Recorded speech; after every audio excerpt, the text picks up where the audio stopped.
जय हिंद दोस्तों, कैसे हैं आप सब। आशा करते हैं बिल्कुल स्वस्थ होंगे। तो आज स्टार्ट करते हैं, सीधी बात नो बकवास। स्टार्ट के प्रश्न पहला है आपके सामने। किसी प्रोटीन में वह विशिष्ट क्रम जिसमें अमीनो अम्ल व्यवस्थित होते हैं कहलाती है, क्या कहलाती है? प्राथमिक, द्वितीयक, तृतीयक, चतुष्क संरचना। तो आप इससे पहले यदि प्रैक्टिस सेट किए हैं तो ये क्वेश्चन एक बार आ चुका है। तो ये क्या है? प्राथमिक संरचना बनाता है। ठीक है ना। चलिए अगला क्वेश्चन है, दी हुई रासायनिक अभिक्रिया का सही नाम है Ar N2+X-। तो आप समझ रहे हैं क्या है? डाइजोनियम बेंजीन डाइजोनियम क्लोराइड या एरोमेटिक डाइजोनियम क्लोराइड, क्योंकि Ar का मतलब यहाँ पर एरोमेटिक है। और एरो पर क्या लिखा हुआ है? कॉपर साइनाइड और पोटेशियम साइनाइड। तो बना क्या रहा है? Cyano aromatic cyanide. यहाँ Ar यदि बेंजीन है तो इसको क्या कहेंगे? Cyano benzene. ठीक है। और N2 गैस निकल रहा है। तो ये किस प्रकार की अभिक्रिया है? अभिक्रिया का नाम है सेंडमेयर ग्रेविल थैलेमाइड संश्लेषण, कार्बिल अभिक्रिया, हाफमैन ब्रोमाइड निम्नीकरण अभिक्रिया। तो आप तो बहुत बार सेंडमेयर क्रिया में ये देखे होंगे कि बेंजीन होता है, नाइट्रोजन पर प्लस चार्ज और X माइनस, और यहाँ पर CuCl और HCl का मिश्रण लेते हैं तो बनता है क्या है? क्लोरोबेंजीन। तो ये कई बार आप देखे होंगे। लेकिन जैसे क्लोरोबेंजीन बन सकता है उसी तरह से साइनाइड के लिए, साइनाइड यदि आप रखेंगे कॉपर क्लोराइड की जगह कॉपर साइनाइड या कॉपर पोटेशियम साइनाइड, तो ये Cl की जगह पर क्या आएगा? साइनाइड आ जाएगा। तो सेम ये सैंडमेयर का ही एग्जाम्पल है। लेकिन प्रैक्टिस आपके बार बार किसका किए हैं आप? क्लोरोबेंजीन का। ठीक है ना। और यदि आप कॉपर साइनाइड के बजाय क्या रखे होंगे? यदि यहाँ पर इसके जगह पर कॉपर धातु और HCl का मिश्रण लेंगे तब भी ये क्लोरोबेंजीन बनेगा। तो उस अभिक्रिया का क्या नाम देते हैं? कमेंट बॉक्स में लिखिएगा। चलिए नेक्स्ट क्वेश्चन। अच्छा, इसमें और तीन ऑप्शन जो है उसमें बता दूं। ग्रेविल थैलेमाइड में एमीन बनता है। क्या बनता है? एमीन। वो भी प्राथमिक एमीन यानी एलिफैटिक एमीन। कार्बिल एमीन अभिक्रिया क्या होता है? प्राइमरी एमीन RNH2 क्या होता है? एल्किल आइसोसाइनाइड बनाता है, बदबूदार। Half and bromide amide RCONH2 अपघटित होकर प्राथमिक एमीन बनाता है। तो ये तो तीनों किसके हैं? या तो एमीन बनाने की विधि है या तो उसके रासायनिक गुण है। जबकि ये क्या है? बेंजीन डाइजोनियम क्लोराइड से साइनो बेंजीन या क्लोरोबेंजीन या ब्रोमोबेंजीन बनाया जा सकता है। ठीक है ना। चलिए अगला है तीसरा क्वेश्चन। निम्नलिखित एल्किनों में से कौन सा एल्किन अम्ल उत्प्रेरित जल योजन द्वारा तृतीयक ब्यूटेल अल्कोहल उत्पादित करेगा? तो देखिए तीनों चारों आपके ऑप्शन क्या हैं? एल्कीन है। किस पर आप पानी जोड़कर क्या बनाएंगे? तृतीयक एल्कोहल बनाएंगे 3 डिग्री का। तो जल्दी बताइए अपना आंसर। तो यदि आपने चुना है ऑप्शन नंबर डी को तो सही चुना है। क्यों? क्योंकि ये कार्बन क्या है? ऑलरेडी 2 कार्बन से जुड़ा हुआ है और डबल बॉन्ड बनाया हुआ है। ठीक है, ऐसा है। तो जब पानी आप जोड़ेंगे, हाइड्रोलिसिस मतलब हाइड्रोलिसिस क्या, जल योजन करेंगे, तो एक बॉन्ड टूटेगा ये, और यहाँ क्या आएगा? OH, इधर क्या आएगा? H। तो ये जो OH लगा रहेगा कार्बन, जिस कार्बन से OH लगा है वह कितने कार्बन से लगा हुआ है? 3, इसलिए 3 डिग्री होगा। और ये कितने डिग्री का होगा? 2 डिग्री। ये 2 डिग्री, ये 2 डिग्री। लेकिन जो डी वाला है वो 3 डिग्री का अल्कोहल बनाएगा। ठीक है ना। चलिए नेक्स्ट क्वेश्चन है, कई बार पूछे गए हैं सभी बोर्ड में, MP बोर्ड, यूपी बोर्ड या CBSE बोर्ड। वायु प्रकाश में क्लोरोफॉर्म के स्व ऑक्सीकरण द्वारा उत्पादित विषैली गैस है। कभी कभी उसका नाम दे देता है कि CH Cl3 को ऑक्सीजन के साथ क्या करते हैं? ऑक्सीकरण कराते हैं। तो क्या बनता है? तो ऑप्शन के अनुसार आपको बताना है, फास्फीन, मस्टर्ड गैस, फास्जिन, आंसू या टीयर गैस। तो आप क्या समझते हैं? जल्दी से हमें बताइए। सबको याद होगा फास्जिन गैस। क्या केमिकल फार्मूला है? COCl2। और क्या बनाता है? By product HCl। ठीक है ना, इसके रासायनिक परिवर्तन द्वारा। ठीक है ना। और ये विषैली जहरीली गैस है फास्जिन। ठीक है। अगला है, संक्रमण धातु संक्रमण धातुएं अंतराकाशीय यौगिक बनाने के लिए भली भांति जाने जाते हैं। अंतराकाशीय यौगिकों के बनने से संक्रमण धातुएं हो जाती हैं। क्या हो जाती हैं? ऑप्शन क्या है? अधिक कठोर, अधिक कोमल, अधिक तन्य, अधिक धात्विक। ये प्रश्न आप अपने से खोज के बताइएगा मुझे। आज 11वां की जगह मैं 5वां प्रश्न आपसे पूछ रहा हूँ कि इस प्रश्न का आंसर क्या होगा। कि जब संकुल धातु अंतराकाशीय यौगिक बनाने के लिए भली भांति जाने जाते हैं, ये जनरल स्टेटमेंट बोल रहा है। अंतराकाशीय यौगिक बनने से संकुल धातुएं हो जाती हैं, अधिक कठोर हो जाती हैं, अधिक कोमल हो जाती हैं, अधिक तन्य हो जाती है, अधिक धात्विक हो जाती हैं। ये खोजिएगा और कमेंट बॉक्स में लिखिएगा। चलिए सिक्स्थ है, समपराशरी विलयनों का होता है समान। समपराशरी विलयनों का होता है समान। क्या समान होता है? घनत्व, अपवर्तनांक, पराशर दाब, आयतन। तो आप विलयन चैप्टर बहुत अच्छे से पढ़े होंगे। तो समपराशरी विलयन का डिफिनीशन ही है क्या है? जिसका पराशर दाब क्या होता है? बराबर। 2 बिलियन है, बिलियन 1 और बिलियन 2, यदि दोनों का पराशर दाब क्या है? बराबर है, तो उसे क्या कहते हैं? समपराशरी विलयन। ठीक है। अगला प्रश्न, सातवां, निम्नलिखित सेलों में से कौन सा अपोलो अंतरिक्ष कार्यक्रम में प्रयुक्त हुआ था? मर्क्यूरी सेल, H2O2 ईंधन सेल, शुष्क सेल, निकिल कैडमियम सेल। तो आपको बहुत अच्छे से इसका आंसर पता होगा कि सबसे पहले जो अपोलो मिशन में यूज हुआ था तो कौन यूज हुआ था? H2O2 ईंधन सेल, हाइड्रोजन ऑक्सीजन ईंधन सेल। अच्छा, इस ईंधन सेल की एक अच्छाई क्या है? क्या उसका एडवांटेज है? इसकी दक्षता उच्च होती है। और दूसरा, ये पॉल्यूशन फ्री होता है, यानी बहुत ही कम प्रदूषण फैलाता है, यानी प्रदूषण रहित होता है, कह सकते हैं एक तरह से प्रदूषण कम फैलाता है या प्रदूषण कम रहित होता है। ठीक है। और लेकिन इसकी कमी क्या है बताइएगा, इसकी कमी, ईंधन सेल की कमी क्या है? दक्षता अधिक है, प्रदूषण कम फैलाता है और लगातार ऊर्जा का स्रोत होता है। 3 इसके एडवांटेज हैं, लेकिन एक कमी है, वो कमी क्या है बताइएगा? 1 या 2 जो भी आपको पता है।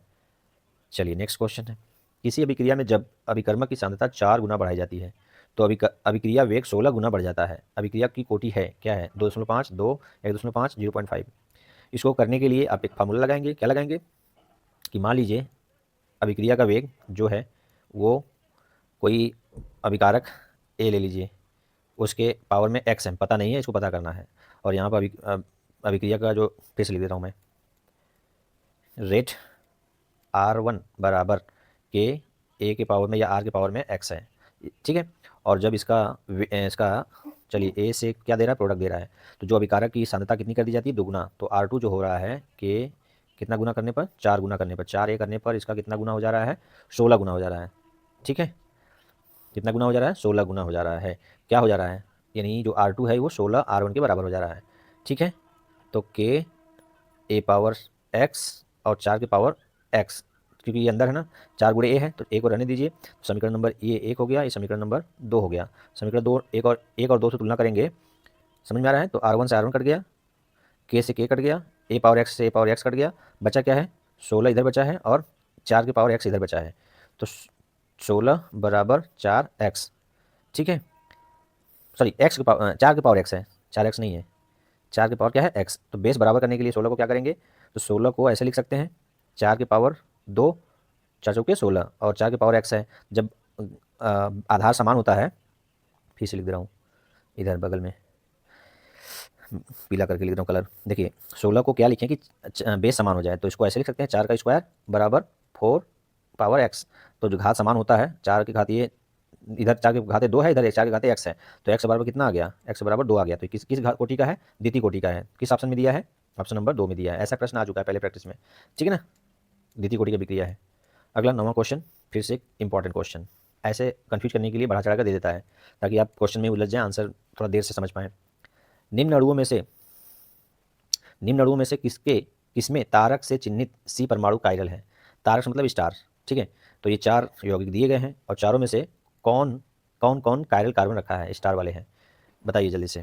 तो इसमें क्या है, इसका कायरल कार्बन का पहचान क्या है? जिसकी चारों संयोजकताएं क्या हो? चारों अलग अलग परमाणु या समूह से जुड़ी हो। तो ऐसा देख लीजिए, तो वो कौन कौन सा संरचना है उसको छाट लीजिए। तो देखिए इसी स्टार वाले से इधर ब्रोमीन है, इधर क्लोरीन है, इधर CH3, इधर H है, ये चारों अलग अलग हैं, तो ये कायरल है। एक हो गया पहला वाला, ठीक, पहला हो गया। दूसरा देखिए, चारों अलग है, हाँ चारों अलग है, तो दूसरा ऑप्शन हो गया, ठीक। तीसरा देखिए, इधर D है, इधर OH है, इधर CH3 है, इधर CH2CH3, ये तीसरा वाला भी कायरल है। चौथा वाला देखिए, इधर CH3 है, इधर CH3, दोनों समान हो गया तो ये कायरल नहीं है। इसको छोड़ के सब कायरल है। तो कौन कौन से ऑप्शन में तीनों दिया है? किस ऑप्शन में तीनों दिया है? ऑप्शन नंबर ए में देखिए, फर्स्ट भी है, सेकंड भी है, थर्ड भी है, तो ऑप्शन नंबर ए क्या हो जाएगा? करेक्ट हो जाएगा, ठीक है। मतलब चौथा वाला यौगिक कायरल नहीं है और सब कायरल है, तो किस ऑप्शन में तीनों का कॉम्बिनेशन दिया है उसको देखना है, ए में दिया है, ठीक है। चलिए 9वां क्वेश्चन, निम्नलिखित में से कौन सी स्पीसीज प्रबलतम क्षार की तरह कार्य कर सकता है? कौन सी स्पीसीज प्रबलतम क्षार की तरह कार्य कर सकता है? तो पहले ही आप इस क्वेश्चन को पहले समझिए कि कह क्या रहा है। प्रबलतम क्षार पूछा है ना कि अम्ल पूछ रहा है, तो पहले दिया क्या है? OH ion, phenoxide ion, alkoxide ion और मेटा नाइट्रो फिनॉक्साइड आयन, ठीक है ना, ये दिया है। तो पहले इसको H दे दीजिए, सबको H+ जोड़ दीजिए, क्या बनेगा? ये पानी बनेगा। इसको H+ जोड़ेंगे तो क्या बनेगा? फिनॉल बनेगा। इसको H देंगे तो क्या बनेगा? एल्कोहल बनेगा। इसको H देंगे तो क्या बनेगा? मेटा नाइट्रो फिनॉल बनेगा, मेटा नाइट्रो फिनॉल बनेगा। अब इसमें बताइए सबसे प्रबलतम अम्ल कौन है? क्षार भी छोड़िए, अम्ल सबसे प्रबलतम कौन है? डी वाला, पैरानाइट्रोफिनॉल क्या है? सबसे प्रबलतम अम्ल है। और जो प्रबलतम होगा उसका कांजुगेट जो अम्ल बनेगा, कांजुगेट अम्ल क्षार बनेगा, कांजुगेट क्षार बनेगा। कैसा? संयुग्मी क्षार, वो दुर्बलतम होगा। क्या होगा? दुर्बलतम। तो जो सबसे दुर्बल अम्ल होगा, यहाँ पर दुर्बल कौन है? पानी है, ये क्या है? दुर्बल अम्ल है। तो इसका जो कांजुगेट क्षार बनेगा OH- वो प्रबलतम क्षार बनेगा। क्या बनेगा? प्रबल क्षार बनेगा। फिर से समझा दे रहा हूँ मैं। रिस्पेक्टिव ये बनाएगा H2O, रिस्पेक्टिव बनाएगा फिनॉल, ये बनाएगा अल्कोहल, ये बनाएगा पैरानाइट्रोफिनॉल, ठीक है ना, ये बेंजीन है, पैरानाइट्रोफिनॉल बनाएगा। तो जो सबसे दुर्बलतम अम्ल होगा उसका कंजुगेट या संयुग्मी जो बनेगा वो प्रबलतम क्षार होगा। तो पानी यानी OH वाला क्या है? प्रबलतम क्षार बनाएगा, ठीक है, क्षार की तरह भांति काम करेगा, ठीक है, क्लियर है। जो दुर्बल अम्ल प्रबल क्षार की भांति काम करेगा, जो प्रबल अम्ल होगा वो दुर्बल अम्ल की भांति काम करेगा। मैं उल्टा बोल रहा हूँ, फिर से समझ लीजिए एक बार फिर से, OH प्रबलतम क्षार होगा। क्यों होगा? क्योंकि इसका जो H लेने के बाद जो बनेगा वो दुर्बलतम अम्ल होगा। ठीक है ना? दुर्बल अम्ल का संयुग्मी क्षार प्रबल होता है। क्या होता है? क्या मतलब है? दुर्बल अम्ल से बना संयुग्मी संयुग्मी क्षार जो होता है वो क्या होगा? प्रबल होगा। बस इतना याद रखिए, दुर्बल का प्रबल होगा, प्रबल का दुर्बल होगा। क्या? उल्टा हो जाता है। ठीक है ना? 11वां क्वेश्चन, तनुकण चालकता एवं मोलर चालकता दोनों को प्रभावित करता है। तनुकण, तनुकण मतलब डाइल्यूशन यानी पानी मिलाने में, विलयन है ना, गाढ़ा है तो उसमें पानी मिलाते जाइए, यानी इसको बोलते हैं क्या? तनुकण या डाइल्यूशन। तो उसमें उसके कारक से चालकता है, मोलर चालकता दोनों को प्रभावित करता है। सही कह रहा है। दोनों पर तनुकण का प्रभाव निम्न प्रकार है। किस प्रकार है? ऑप्शन के अनुसार बताइएगा कौन सही है। तनुता के साथ दोनों बढ़ते हैं। क्या ये सही है? तनुता के साथ दोनों घटते हैं। तनुकरण करने पर चालकता बढ़ती है जबकि मोलर चालकता घटती है। और चौथा क्या है? तनुकरण करने पर चालकता घटती है जबकि मोलर चालकता बढ़ती है। तो अपना आंसर कमेंट करके बताइए पहले, क्या जानते हैं इसके बारे में? सोल्यूशन इलेक्ट्रोकेमिस्ट्री चैप्टर से आप इसके बारे में क्या पढ़े हैं? तो ये फार्मूला जरूर पढ़े होंगे। मोलर चालकता बराबर कप्पा, मतलब मोलर विशिष्ट चालकता गुणे वॉल्यूम। तो बस इस फार्मूले को याद रखिए मैथमेटिकली और अपना आंसर दे पाएंगे। देखिए इन दोनों का गुणनफल मोलर चालकता के बराबर है। ठीक है। अब आपको कह रहा है कि तनुकरण करने पर यानी आयतन बढ़ेगा। आयतन बढ़ेगा तो मोल चालकता, विद्युत चालकता यानी विशिष्ट चालकता कप्पा का मान क्या होगा? घटेगा। अब मोलर चालकता बढ़ेगा। तो यहाँ पर कह रहा है तनुकरण मतलब मोलर वॉल्यूम बढ़ रहा है। वॉल्यूम क्या हो रहा है? बढ़ रहा है। तो जाहिर सी बात वॉल्यूम बढ़ रहा है तो विशिष्ट चालकता यानी चालकता क्या होगा? घटेगा। और मोलर चालकता बढ़ेगा। किस ऑप्शन में दिया है? चालकता घटता है और मोलर चालकता बढ़ता है, तो ऑप्शन नंबर डी हो जाएगा। ठीक है, सीधा बात। अगला 12वां question, sodium sulphate dot 10H2O विलयन के लिए यह मानते हुए कि पूर्ण आयनन हो गया है, वन टॉप कारक है। क्या है इस समीकरण, इस फार्मूले को देखिए और वन टॉप कारक आई का मान बताइए क्या होगा? 1, 3, 13, 2। तो आप जानते हैं ना, सोडियम सल्फेट पानी में जाएगा। ये जो 10H2O दिया है ना वो क्रिस्टलीकरण जल दिया है। वियोजन होने पर क्या होगा? ये 2 सोडियम आयन देगा और 1 सल्फेट आयन देगा। तो टोटल कितने आयन हो जाएंगे? 2 सोडियम और 1 सल्फेट, टोटल 3 आयन। तो 3 आयन मतलब पूर्णतः वियोजित होने पर दे रहा है। तो ये आई का मान कितना हो जाएगा? 3। किस में दिया है? ऑप्शन नंबर बी में। ठीक है। तो ये रहा आपके 15वें सेट का 12 क्वेश्चन जो आपके बोर्ड में पूछे जा चुके हैं। मैं ये नहीं कहता कि ये रिपीट हो रहा है, मैं ये कहता हूँ कि इसके द्वारा आप आई निकालना जान जाइए कि लवण है तो वियोजन होने पर कितने आयन देंगे। 11वें में आपको कप्पा मोलर चालकता बराबर कप्पा जो चालकता है अगुणे वॉल्यूम का रिलेशन पता होना चाहिए। दोनों का गुणांक स्थिर होता है, ये बढ़ेगा तो चालकता घटेगा, मोलर चालकता बढ़ेगा, क्योंकि एक घटेगा तो एक बढ़ेगा। और यदि वॉल्यूम कम हो रहा है तो इसी का ठीक उल्टा हो जाएगा। ठीक है, 2 कंसेप्ट सीखे। तीसरा कंसेप्ट है कि प्रबल अम्ल रहेगा तो जो इसका संयुग्मी क्षार होगा वो दुर्बल होगा। संयुग्मी जो क्षार बनाएगा वो क्या होगा? दुर्बल। और इसी का ठीक उल्टा, ये दुर्बल अम्ल है, क्या है? दुर्बल अम्ल है, तो जो संयुग्मी क्षार बनेगा वो प्रबल बनाएगा। बस इतना याद रखना। तो सबसे दुर्बल अम्ल इसमें कौन रहा होगा? पानी रहा होगा इन चारों में से। तो इसका जो संयुग्मी क्षार बना है OH आयन वो प्रबलतम क्षार होगा। ठीक है। 9वें में कायरलिटी यानी जो कार्बन 4 तरह से चारों अलग अलग परमाणु या समूह से जुड़ा होगा वो कायरल होता है। ये कई बार बताया जा चुका है। 8वें में सीखे होंगे आप कि अभिक्रिया का वेग कितना बढ़ जाता है? 16 गुना बढ़ जाता है। और कितना गुना अभिकारक क्षमता बढ़ाने पे? 4 गुना। तो 16 और 4 में क्या रिश्ता है? स्क्वायर का। तो ऐसे भी जान सकते हैं आप कि 4 का क्या करेंगे? 16 हो जाए स्क्वायर का। स्क्वायर का मतलब 2, तो द्वितीय कोटि हो गया। तो इस तरह से प्रश्न पूछे गए हैं।